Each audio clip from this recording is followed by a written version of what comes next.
The town of Viento had never seen much life, especially not after dark.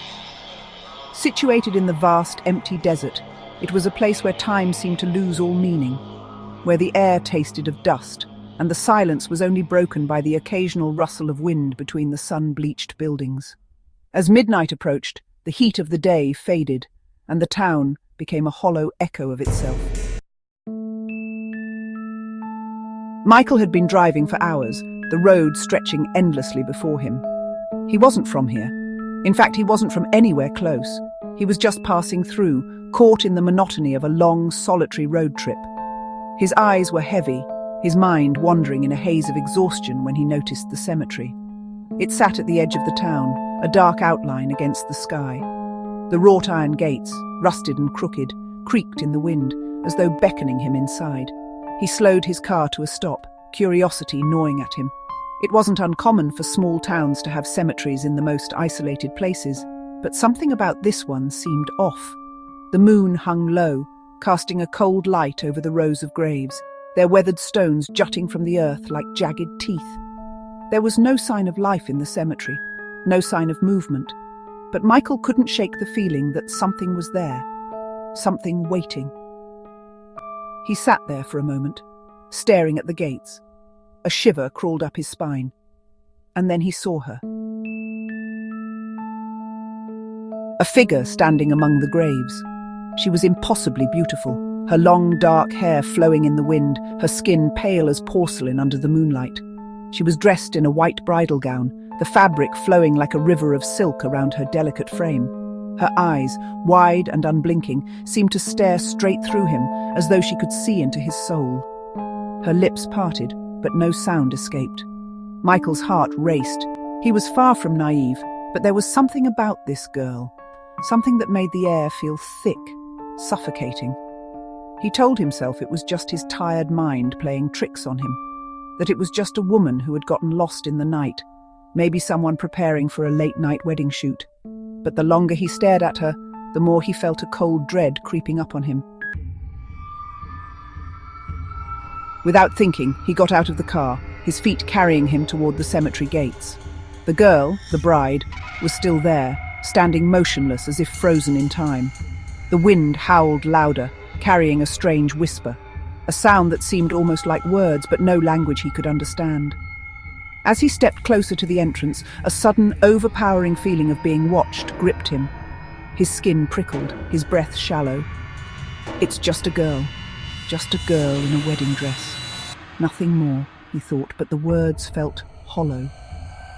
As he crossed the threshold of the cemetery, the air turned unnervingly cold. The temperature seemed to drop with every step, and the wind's whisper grew louder, almost pleading. The girl remained still, her gaze unwavering, but now something was different. Her face, once serene, had begun to contort, her eyes blackening, the pupils dilating until they swallowed the whites of her eyes entirely. A low, guttural sound emerged from her lips, a sound like something not meant to be heard by human ears. Something was happening. The ground beneath Michael's feet seemed to shift, the earth trembling as if alive. The graves, those simple, quiet markers of death, seemed to breathe, the earth around them heaving as if struggling to contain whatever lay beneath. Then he heard it, a soft, echoing cry, like a distant voice calling his name. Michael. He spun around, but there was no one else in sight. The bride, her features now distorted in a grotesque parody of beauty, took a slow, deliberate step toward him. Her eyes, black, empty voids, never left his face. Her lips curled into a twisted, unnatural smile, showing teeth that were too sharp, too long. "You shouldn't have come," she whispered, her voice a low rasp. The wind howled, and the ground seemed to open. The cemetery gates slammed shut with a deafening crash. What are you?" Michael stammered, his voice barely a whisper. The bride's smile widened impossibly, stretching until it seemed to tear her face apart. Her voice came again, only this time it was not hers. It was the voice of something ancient, something that had been buried long ago in this forsaken place. "I am the one who waits," she hissed. "And you, Michael, are the one who is needed." The earth shook violently, and suddenly, all around him, the graves began to crack open. Hands, cold and skeletal, reached up from the ground, grasping, pulling, writhing. Michael tried to move, but his legs felt like they were frozen to the spot. The hands pulled at him, dragging him toward the open graves, toward the darkness beneath. The bride moved toward him, her feet floating just above the ground, her gown trailing like mist. Her eyes locked onto his. He could feel his breath leaving his body, the life draining from him, as if she was feeding on his very essence. The coldness in the air was unbearable now, and he could hear the voices, dozens of voices, screaming, wailing, as if they had all once been trapped in this cursed place. "Join us," the bride whispered, her voice sweet and poisonous. "You are the final guest, the last to join the feast." In a final, desperate attempt, Michael wrenched himself free from the cold hands clutching at him, running with all his strength. But the cemetery seemed to stretch endlessly, the gates receding further and further as the wind screamed, the earth shook, and the bride's laughter echoed through the night. He didn't stop running, not even when he reached the edge of town, and not even when he heard the whisper again, faint but clear. "You will return."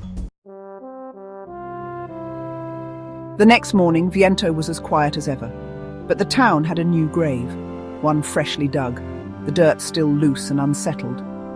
At the foot of it, a wedding dress, torn and stained with dark, thick patches, fluttered in the wind. The bride was waiting, and somewhere, deep in the desert, Michael was lost forever.